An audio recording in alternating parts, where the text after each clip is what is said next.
이사야서 1장 1절에서 3절 말씀입니다. 유다왕 요시야와 요담과 아하스와 히스기야 시대의 아모스의 아들 이사야가 유다와 예루살렘에 대하여 본 이상이라. 하늘이여 들으라, 땅이여 귀를 기울이라.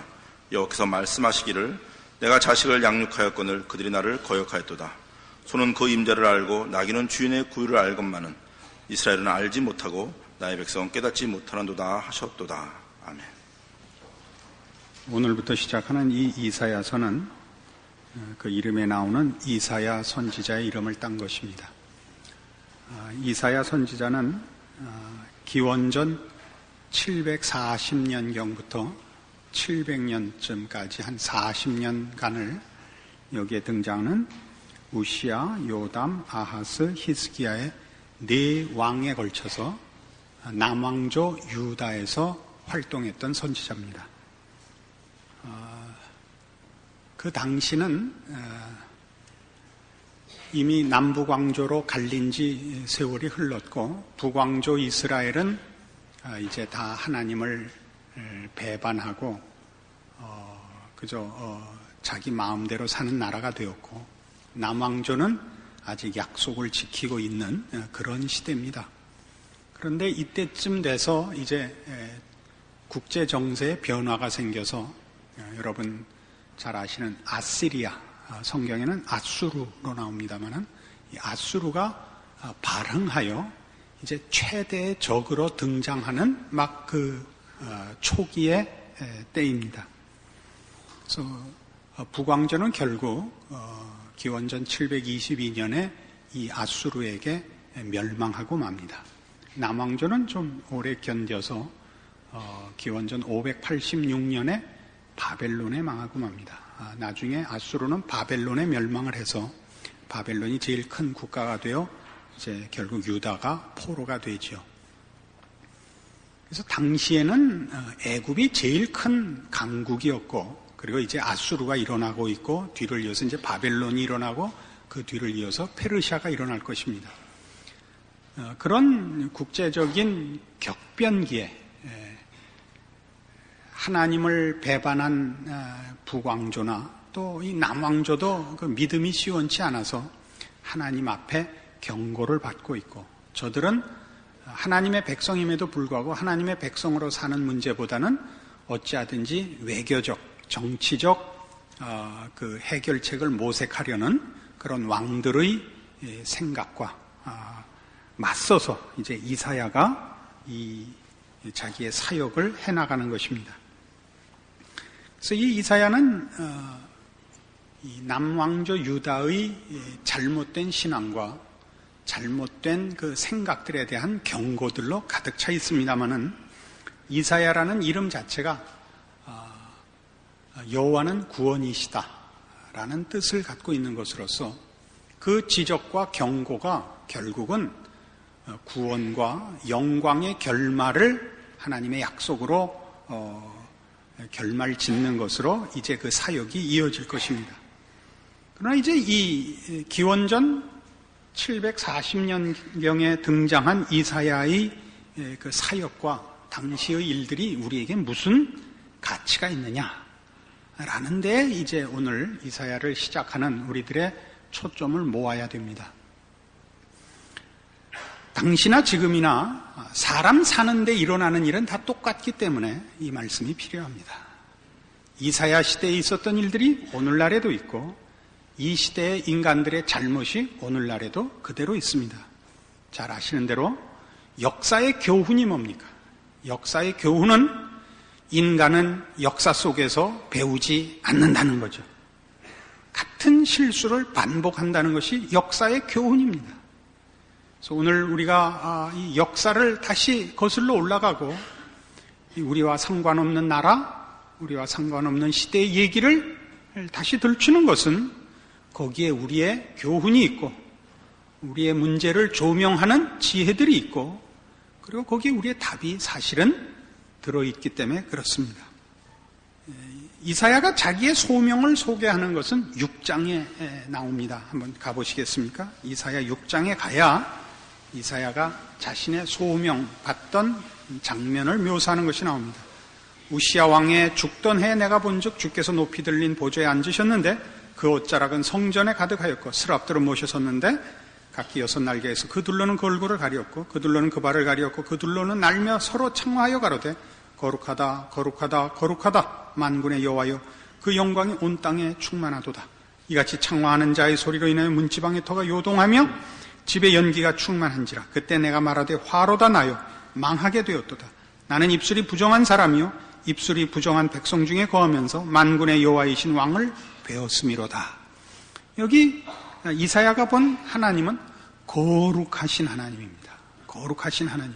이것은 이사야서 전체를 꿰뚫는 이제 그의 사역의 가장 중요한 근거가 됩니다. 거룩하신 하나님. 이 생각이 말이죠. 그런데 어디나 선지자가 등장을 할 때는 자기의 소명을 맨 서두에 놓는 법인데 그럼에도 불구하고 이사야는 자기의 소명을 6장에 놓고 있습니다. 그것은 그 앞에 이것보다 더 서둘러야 할 더 급한 내용이 있기 때문이죠. 그 내용은 전부 다 오늘 우리 본문에 본 바와 같이 2절 1장 2절 하늘이여 들으라 땅이여 귀를 기울이라 여호와께서 말씀하시기를 내가 자식을 양육하였거늘 그들이 나를 거역하였도다. 손은 그 임자를 알며 나귀는 주인의 구유를 알건만은 이스라엘은 알지 못하고 나의 백성은 깨닫지 못하는도다 하셨도다. 슬프다 범죄한 나라여 허물진 백성이여 행악의 종자여 행위가 부패한 자식이로다.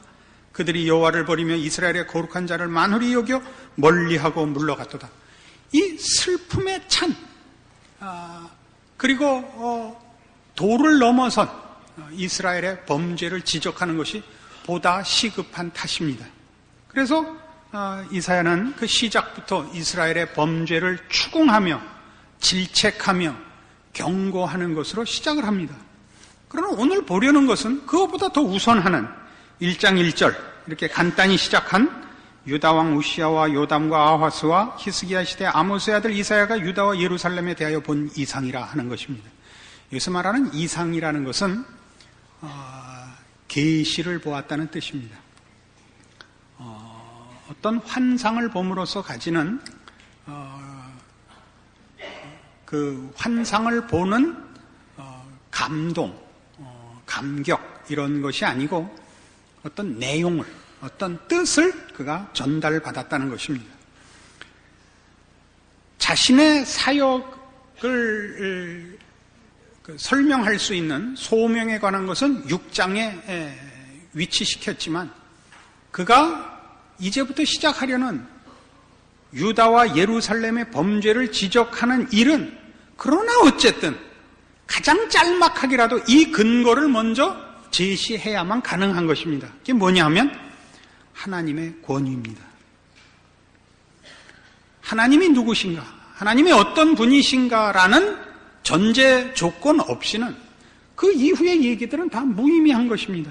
우리가 우리 자녀들에 대하여 너 공부 열심히 해라 라고 얘기할 때는 최소한 2가지 조건을 내포하고 있습니다. 하나는 공부 못하면 인생을 고달프게 살 수밖에 없다는 현실과 그다음에 그걸 요구하고 주장하는 부모의 경험과 권세입니다. 그렇지 않습니까? 그것 없이 무조건 예를 들면 너 오른쪽으로 돌아라 그렇게 얘기하려면 근거가 있어야죠. 너 불이 나면 무조건 오른쪽으로 돌아라 그러려면 오른쪽에 계단이 있다든가 왼쪽으로 돌면 안 될 왼쪽엔 벽밖에 없다. 그럼 무슨 이유가 있어야 될 거 아닙니까? 이 이유는 기독교라는 종교나 기독교 신앙이라는 개인의 모든 신앙 속에 가장 중요한 근거임에도 불구하고 기독교 교계 자체가 또는 개인 신앙 자체가 언제나 놓치는 부분 중에 하나고 언제나 실패하는 부분 중에 하나입니다. 그러니까 이스라엘의 실패는 다 어디서부터 오느냐? 하나님의 하나님 되심에 대한 망각입니다. 언제나. 하나님이 누구신지를 알고 기억하고는 범죄할 수 없습니다. 그렇지 않습니까? 그것이 이제 이 시작입니다. 그래서 우리는 이렇게 시작을 해야 옳습니다. 기독교라는 것은 이사야 선지도 그렇게 이제 얘기를 하고 있고 우리 전 성경이 주장하는 바는 그는 창조주시요 섭리자시요 심판자이시며 모든 존재하는 것들의 운명을 쥐고 계시는 분입니다. 여러분은 바로 이걸 믿어서 이 자리에 오신 것입니다. 또는 아무리 초신자라도 기독교에는 적어도 이런 문제에 대한 어떤 권위, 그리고 그분에 의한 어떤 해법이 있다는 기대 때문에 교회를 오는 것입니다. 그러나 불행하게도 우리가 사는 이 시대는, 현대라는 이 시대는 사실은 절대라는 것을 거부하는 시대 정신을 갖고 있는 시대입니다. 너무 좀 딱딱해집니다만은 헤겔로부터 시작한 철학이 그 절대를 찾는 것을 포기한 이유로 가장 큰 영향을 미친 키엘케고르의 실존주의로 말미암아 이제는 모든 것이 상대화되었고 절대를 찾는 것은 불가능한 것이 되었습니다. 절대 진리, 절대 권위라는 것이 찾아질 수 없는 것이라는 불가능에 도달하자 그 빈 가치와 고결한 정신의 빈 자리를 물질 문명이 밀고 들어왔습니다. 그게 현대가 가지고 있는 시대 정신입니다. 우린 모든 것을 돈으로 따지며 현실적, 물질적 효율성으로만 따지는 시대에 살고 있습니다. 그래서 어떤 문제가 되느냐? 예수 믿는 것도, 하나님을 부르는 것도 현실적, 물질적 효용으로 먼저 요구를 하는 시대에 우리는 떠밀려서 살고 있습니다. 여기서 이제 돌아서야 되는 것입니다.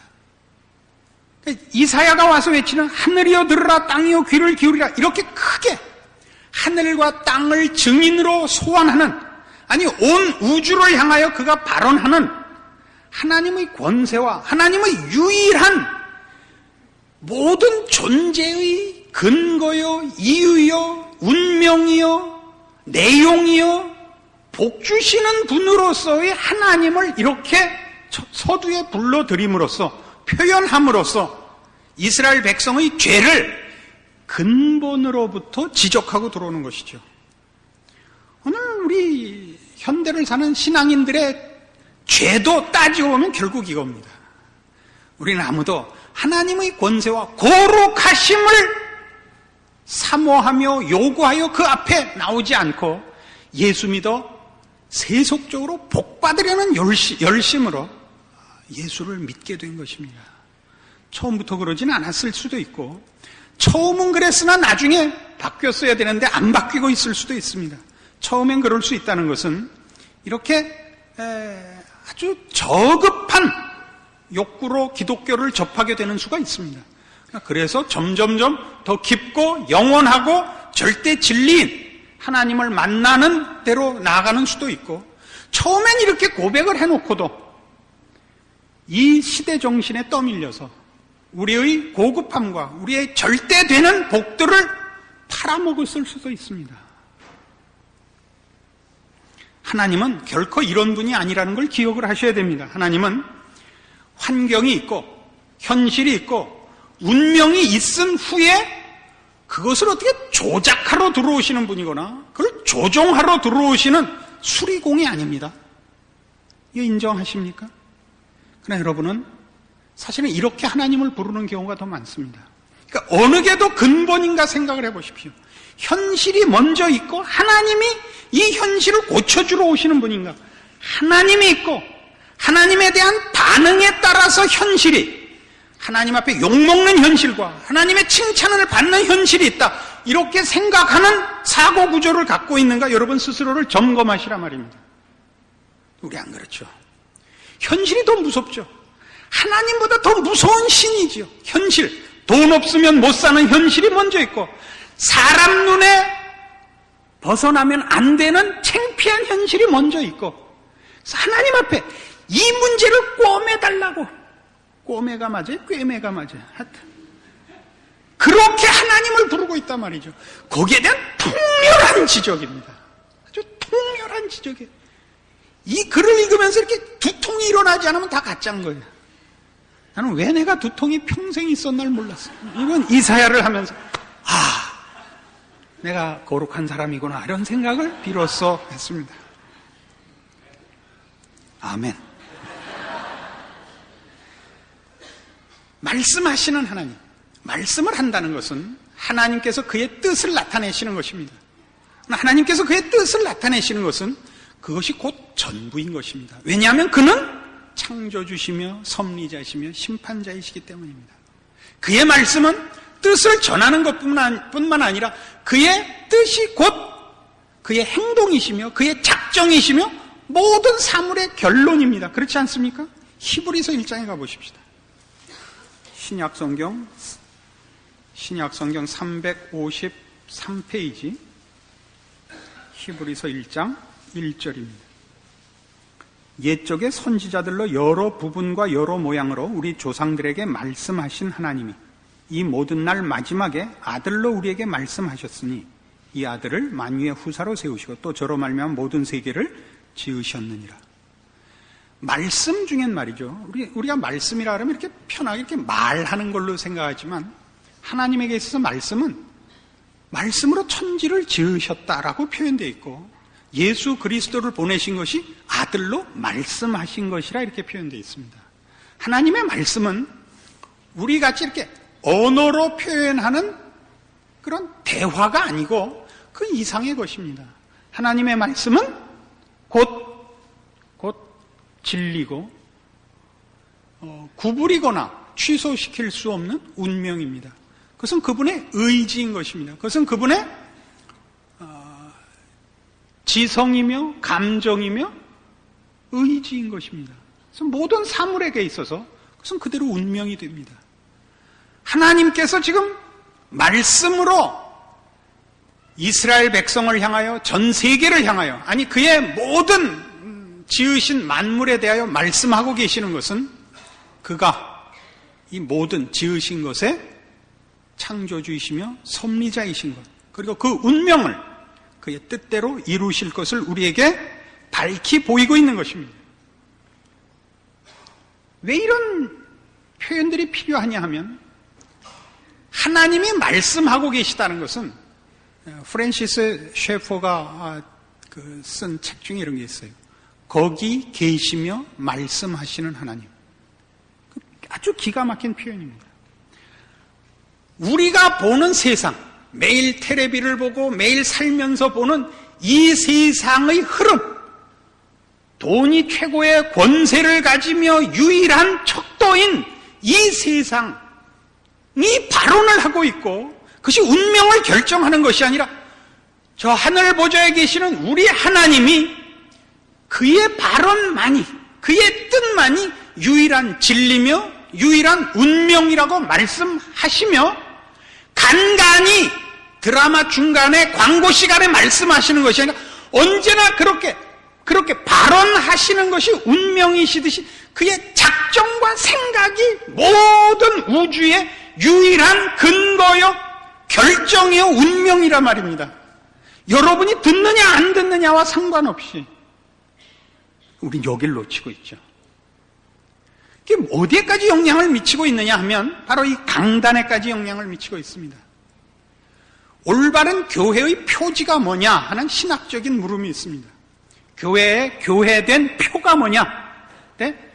말씀과 성례의 올바른 시행이라 이렇게 되어 있습니다. 말씀과 성례, 성례는 성찬과 세례식을 말합니다. 말씀의 올바른 시행이라는 건 뭘까요? 우리는 설교를 어떻게 이해를 하십니까? 여러분은 이런 글이 있어요. 설교는 왜 하는가? 라는 질문에 답을 한 글이 있습니다. 설교는 왜 하는가? 이렇게 묻는 게 좀 이상해 보이지 않습니까?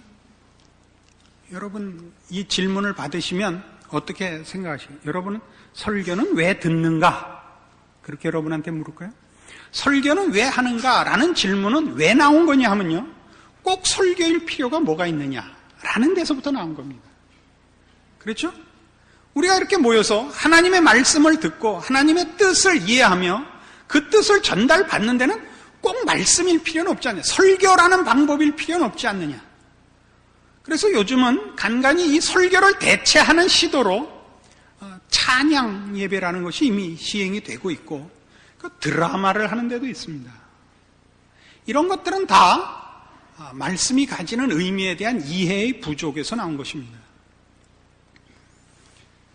주일 예배를 보러 온다 할 때는 여러분이 먼저 그걸 뭐라 그러니까 주도권을 가지고 하나님을 만나러 가는 것이 아니라 하나님의 부르심에 응해서 오는 겁니다. 하나님의 초청의 대상이 되어서 허락을 받는 것입니다. 하나님이 여러분을 하나님 전전으로 부르는 것이고 여러분은 그를 뵙는 영광을 얻은 것입니다. 그게 여러분을 부른 하나님이 여러분에게 말씀하시는 것입니다. 그래서 말씀이 다른 무엇으로도 대체될 수 없는 것입니다. 설교가. 그리고 그 설교는 그런 차원에서 설명이고 교육이기보다 하나님의 임재요, 하나님의 선포인 것입니다. 하나님의 임재인 것입니다. 예배란 설교를 통한 말씀으로 임재하시는 하나님과의 교제인 것입니다. 이해하시겠습니까? 이걸 안 하면 건 교회가 아닙니다. 그러니까 오늘날 교회는 설교가 선동을 하는 경우가 너무나 많습니다. 선동을 해요. 이미 교회가 어떤 목표를 정하고 사업적 내용을 정해서 그리로 사람들을 선동하는데 선동 이전에 교인들이나 목사가 개인적인 계획 이전에 하나님의 뜻과 하나님의 존재의 엄위하심을 근거로 한 말씀의 선포가 있어야 되는 것입니다. 그리고 여러분은 늘 그 말씀 안에서 하나님을 만나며 하나님과의 교제를 즐기셔야 됩니다. 그걸 놓치면 여러분은 세상에 집니다. 그러니까 주일날 교회에 나와야 되는 가장 큰 이유가 뭐냐? 하나님을 만나 뵙고 하나님 말씀으로 다시 씻고 채우기 전에는 내가 세상에 나갈 수가 없다. 그럼 마치 여러분이 아침에 집에서 나갈 때 나 돈 얼마 있어야 나가겠다 그러는 것 이상의 것입니다. 빈손으로 나갈 수 없죠. 당장 나가면 전철이라도 타야 되고 나가면 맥도날드 햄버거라도 하나 사 먹어야 되는 거 아닙니까? 이렇게 아주 저급한 비유를 사용해서 죄송합니다만은 그것까지도 안 하기 때문에 그렇습니다. 주일의 가치, 예배부는 가치, 설교의 가치라는 것은 이렇게 엄청난 것입니다. 마찬가지죠, 지금. 그런 우리 모든 존재하는 생명들이, 존재하는 사물들이 다 하나님에 의존하고 있고 하나님에게 의지하고 있습니다. 그로부터만 우리에게 필요한 모든 것이 공급되며 그분이 정하신 길만이 유일한 길입니다. 그 길을 벗어나면 그것은 우리에게 재난인 것입니다. 이것들을 놓칩니다. 이걸 하나의 규범 정도로밖에 생각을 하지 않습니다.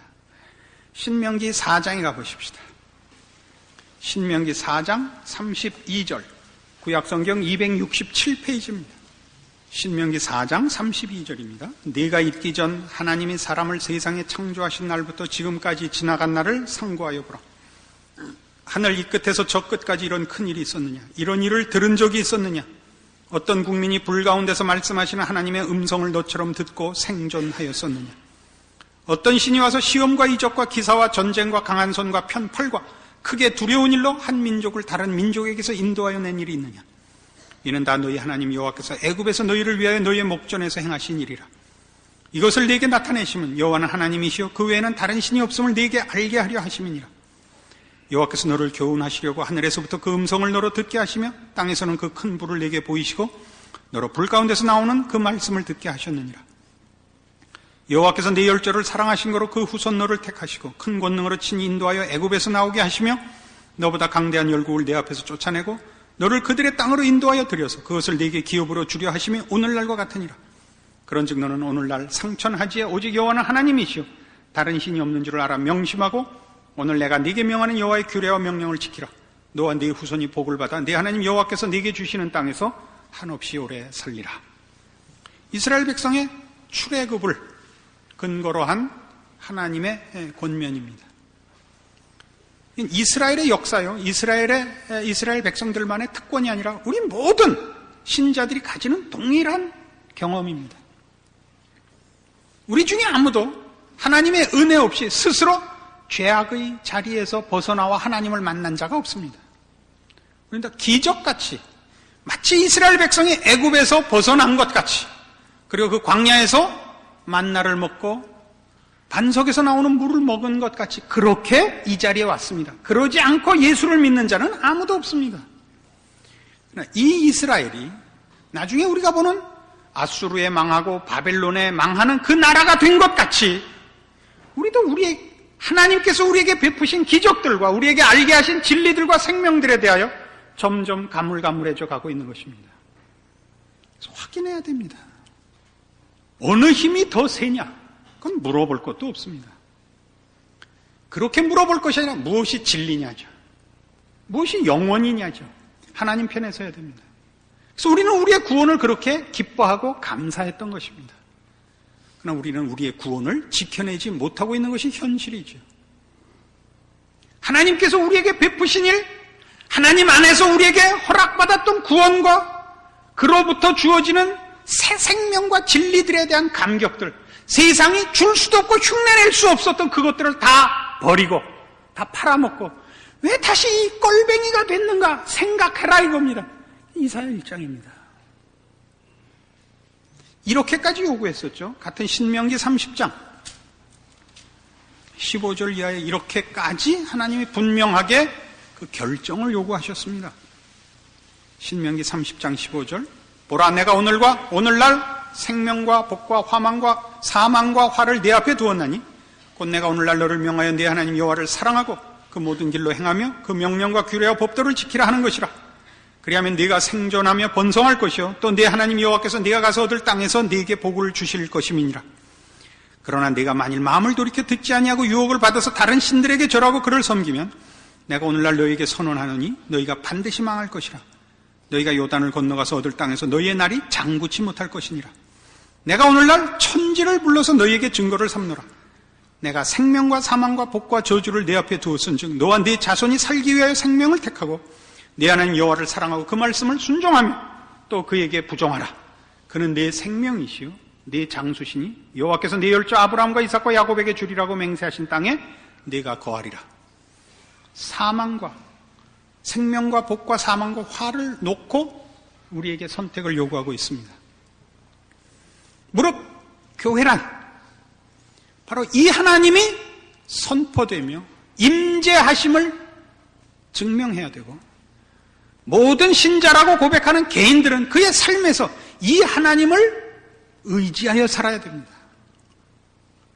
서두에도 우리가 얘기했던 바와 같이 우리는 이미 이 세상 신을 의지하여 살고 이 세상 신을 만나고 그로부터 뭘 얻어내는 방법을 하나님께 부탁하고 있습니다. 분명히 해둡시다. 여러분이 이 세상 신에게서 받은 복이라는 것들은 다 물질적인 것입니다. 그것이 과연 복입니까? 그건 복이 아닙니다. 여러분들 잘 알고 계실 것입니다. 그건 복이 아닙니다. 지난번 어떤 피나논 이북 영감님이 270억인가 확 낸 거 봤죠? 그거 틀림없이 가족끼리 싸워서 확 냈을 겁니다. 돈 많은데 화목한 가정은 이 세상에 절대 없습니다. 돈 없으면 화목합니다. 이번 수해난 데 보셨죠? 정말 참혹한 현장인데 이제 해가 나서 빨래를 하고 있는 아줌마한테 마이크를 들이댔는데요. 노래를 하고 있어요. 가련다 떠나련다 어린아들 손을 잡고 아니 노래가 나와서 그럼 어떡해요? 마음이 편하대요. 논이고 마치고 다 쓸려나가고 뭐 할 게 없대요. 빨래밖에. 아주 마음이 편하대요. 글쎄 이렇게 비유하는 건 말이 안 되겠죠. 그러나 혹 가지신 분들이 여러분 중에 있으리라고 믿습니다만 가지셔서 평화로운 분이 있습니까? 없습니다. 세상의 것들은 아주 성경 말씀이 잘 증거하는 바와 같이 거짓될 뿐입니다. 이것이 복이라, 이것이 능력이라. 그러는데 세상의 세상이 말하는 그 복과 능력을 붙잡으면 불행과 절망밖에 없습니다. 하나님 안에만 생명과 복이 있습니다. 여러분들 오늘 돌아가시거든 곰곰이 지난 날들을 한 번만 생각해 주십시오. 여러분이 언제 행복했었던가? 어떻게 사는 것이 과연 인간다운 것인가? 희생을 하라고 안 합니다. 여러분 자신의 복을 위하여, 이게 그예요. 내 자신의 생명과 복을 위하여 여호와를 순종하라. 그것은 성경 어디서나 외치는 하나님의 말씀입니다. 우리를 사랑하시고 우리를 자식으로 인정하시는 우리 아버지의 초청입니다. 여러분 모두가 자신의 신앙과 고백을 제 말씀 앞에 다시 정돈하는 이 말씀이 되고 여러분의 여생이 되어야 할 것입니다. 기도하십시다. 하나님 아버지의 은혜를 감사합니다. 우리로 하나님의 자녀로 살게 하시며 하나님을 아버지라 부르며 하나님께만 있는 진리와 생명으로 살게 하셨음을 이제 감사합니다. 이 세상의 헛된 것들에 우리의 귀한 것을 뺏기지 말게 하시며 우리의 마음을 흔들리지 말고 믿음 위에 굳게 서서 우리의 길을 걸으며 살아계신 하나님, 창조주 하나님, 심판자 하나님, 그를 찾는 이들에게 복 주시는 하나님을 증거하는 우리의 생으로, 삶으로, 존재로 우리의 여생을 충성하게 하여 주시옵소서. 예수님 이름으로 기도합니다. 아멘.